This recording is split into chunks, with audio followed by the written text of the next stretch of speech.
नमस्कार. स्नितिकाज रेसिपी मराठीमध्ये तुम्हा सर्वांचे खूप खूप मनापासून स्वागत आहे. आज आपण पाहणार आहोत अतिशय खमंग आणि कुरकुरीत अशी तोंडाची चव वाढवणारी आणि शरीरासाठी पौष्टिक असणारी शेंगदाणा चिक्की, तेही अतिशय सोप्या पद्धतीने. बऱ्याच वेळेस चिक्की बनवताना ती अतिशय चिवट होते किंवा अतिशय कडक होते, तर तसं होऊ नये म्हणून अतिशय कुरकुरीत चिक्की होण्यासाठी मी या ठिकाणी छोट्या छोट्या टिप्स सांगितलेल्या आहेत. त्यामुळे व्हिडिओ स्किप न करता शेवटपर्यंत नक्की पहा. ही चिक्की खायला जितकी स्वादिष्ट लागते तितकीच बनवायला हे अगदी सोपी आहे. चला तर मग रेसिपी पाहूया. सर्वप्रथम मी या ठिकाणी 1 वाटी शेंगदाणे घेतलेले आहेत. सर्वात अगोदर आपल्याला शेंगदाण्याची चिक्की बनवताना माप घेण्यासाठी वाटी कप काही सेट करून घ्यायचं आहे. त्यामुळे आपलं प्रमाण जे आहे ते बिघडणार नाही. चिक्की एकदम परफेक्ट अशी तयार होईल. मी या ठिकाणी 1 वाटी शेंगदाणे घेतलेले आहेत. त्याच वाटीने आपल्याला बाकीचं साहित्य पण मोजून घ्यायचं आहे. आता मी या ठिकाणी गॅसवरती कढई ठेवून कढई थोडीशी गरम करून घेतलेली आहे. कढई थोडीशी गरम झाली की त्यामध्ये शेंगदाणे टाकून आपल्याला लो फ्लेमवर साल सुटेपर्यंत शेंगदाणे आपल्याला भाजून घ्यायचे. हलकेसे त्याच्यावरती डाग आल्यानंतरच आपल्याला गॅस बंद करून घ्यायचा आहे. जास्तही शेंगदाणे भाजून घ्यायचे नाहीत आपल्याला. हलकेसे त्याच्यावरती डाग येईपर्यंत आणि लो फ्लेमवरच आपल्याला शेंगदाणे भाजून घ्यायचे आहेत. मोठ्या गॅसवर भाजल्यानंतर शेंगदाणे जे आहेत ते करपले जातात. त्यामुळे आपल्याला लो फ्लेमवर हे शेंगदाणे छान असे साल सुटेपर्यंत भाजून घेऊया. तुम्ही पाहू शकता या ठिकाणी 4 ते 5 मिनिट झाल्यानंतर त्यावरती हलके हलकेसे डाग आलेले आहेत. आता आपले शेंगदाणे एकदम परफेक्ट असे भाजून झालेले आहेत. आपण गॅस बंद करून घेऊया आणि शेंगदाणे जे आहेत ते एका प्लेटमध्ये काढून आपल्याला थोडा वेळ थंड करून घ्यायचे आहेत. थंड झाल्यानंतरच आपल्याला त्याच्यावरती साल काढता येतात. त्यामुळे शेंगदाणे आपण अगोदर थंड करून घेऊया. थोडा वेळ शेंगदाणे थंड झाल्याच्या नंतर तुम्ही पाहू शकता या ठिकाणी त्याचे सहज साल निघत आहेत. अशा पद्धतीने मी या ठिकाणी सर्व साल काढून घेतलेले आहेत.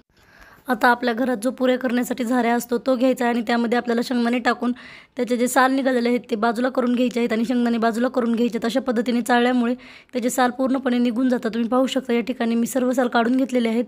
आता आपल्याला शेंगदाणे जे आहेत ते एका शेंगदाण्याचे 2 पाकळ्या करून घ्यायच्या आहेत. त्यामुळे वाटीच्या साहाय्याने आपल्याला हलकं दाबून ते शेंगदाणे थोडेसे मोडून घ्यायचे आहेत. अख्खे शेंगदाणे ठेवायचे नाहीत. आपल्याला एका शेंगदाण्याचे 2 तुकडे करून घ्यायचे आहेत.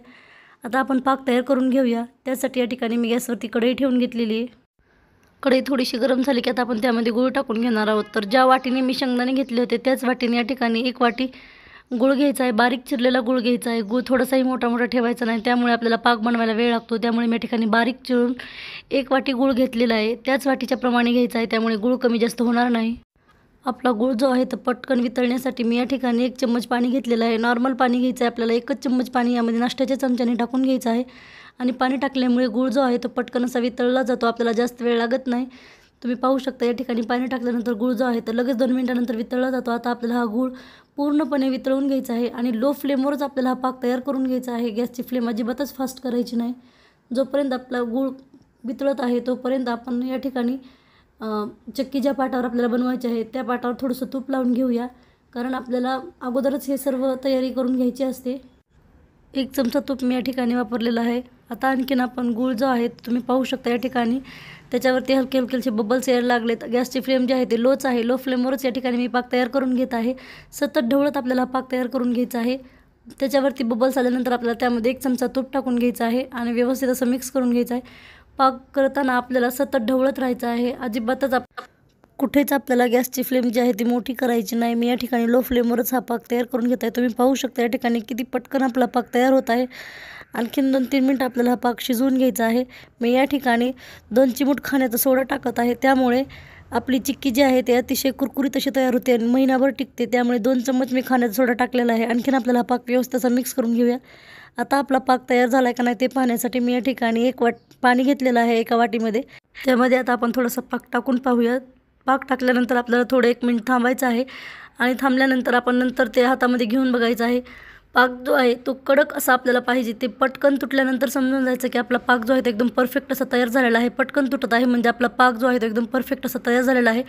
आता आपण त्यामध्ये शेंगदाणे टाकून घेऊया. शेंगदाणे टाकताना गॅसची फ्लेम जी आहे एकदम अशी लो करायची आहे. लो फ्लेमवर आपल्याला शेंगदाणे जे आहे ते पाकामध्ये व्यवस्थित असे मिक्स करून घ्यायचे आहेत. पूर्णपणे शेंगदाणे मिक्स करून घेताना गॅसची फ्लेम कुठेच वाढवायची नाही. आपल्याला लो फ्लेमवरच मिक्स करून घ्यायचे आहेत. आता आपण गॅस बंद करून घेऊया. पूर्णपणे शेंगदाणे आपल्या पाकामध्ये मिक्स झालेले आहेत. तयार केलेलं चिक्कीचं मिश्रण आपल्याला गरम गरम आहे तोपर्यंतच पाटावरती टाकून व्यवस्थित असं थापून घ्यायचं आहे. थंड झाल्यानंतर ते थापता येत नाही, त्यामुळे आपल्याला गरम गरम आहे तोपर्यंतच पाटावरती टाकून घ्यायचं आहे आणि बेलण्याला थोडंसं तूप लावून आपल्याला ते छान असं लाटून घ्यायचं आहे. साधारण थोडेसे 1 सेंटीमीटर जाडीचं मी या ठिकाणी लाटून घेत आहे आणि आपल्याला व्यवस्थित असं लाटून ते ठेवून द्यायचं आहे. मिश्रण पूर्णपणे सेट करून घेतल्याच्या नंतर आता आपण ते मिश्रण कोमट आहे तोपर्यंतच त्याला कट देऊन घेऊया। नंतर आपल्याला चिक्की कट करता येत नाही, त्यामुळे आपण अगोदरच त्याला कट देऊन घेणार आहोत। तुम्ही पाहू शकता या ठिकाणी मी कट देऊन घेत आहे। पूर्णपणे कट लावून झाल्याच्या नंतर आता आपण ही चिक्की अर्धा तासासाठी सेट होण्यासाठी ठेवून देऊया। थंड झाल्यानंतरच आपल्याला चिक्की कट करून घ्यायची आहे। अर्धा पाऊण तास झाल्यानंतर तुम्ही पाहू शकता आपली चिक्की एकदम छान अशी सेट झालेली आहे आणि तुम्हाला मी तोडून दाखवत आहे किती सुंदर आणि सुरेख अशी आपली चिक्की एकदम कुरकुरीत अशी तयार झालेली आहे। तुम्ही पाहू शकता या ठिकाणी अतिशय कुरकुरीत एकदम परफेक्ट अशी आपली शेंगदाणा चिक्की या ठिकाणी तयार झालेली आहे। तुम्ही ही रेसिपी एक वेळेस नक्की ट्राय करून पहा। अगदी झटपट तयार होते आणि बनवायलाही एकदम सोपी अशी आहे। एकदम परफेक्ट जशी विकत चिक्की मिळते तशीच आपली चिक्की घरच्या घरी तयार झालेली आहे। जर का तुम्ही व्हिडिओमध्ये दाखवलेल्या पद्धतीने शेंगदाणा चिक्की बनवली तर ती अजिबात बिघडणार नाही, एकदम परफेक्ट अशी तयार होईल। तुम्ही पाहू शकता या ठिकाणी मी तुम्हाला तोडून दाखवते। एकदम परफेक्ट अशी आपली चिक्की घरच्या घरी तयार झालेली आहे। ही रेसिपी तुम्हाला कशी वाटली कमेंट करून नक्की सांगा। व्हिडिओ आवडल्यास लाईक करा, शेअर करा, सबस्क्राईब करा। पूर्ण व्हिडिओ पाहिल्याबद्दल धन्यवाद। चला तर मग भेटूया अशाच एका छानशा रेसिपीमध्ये।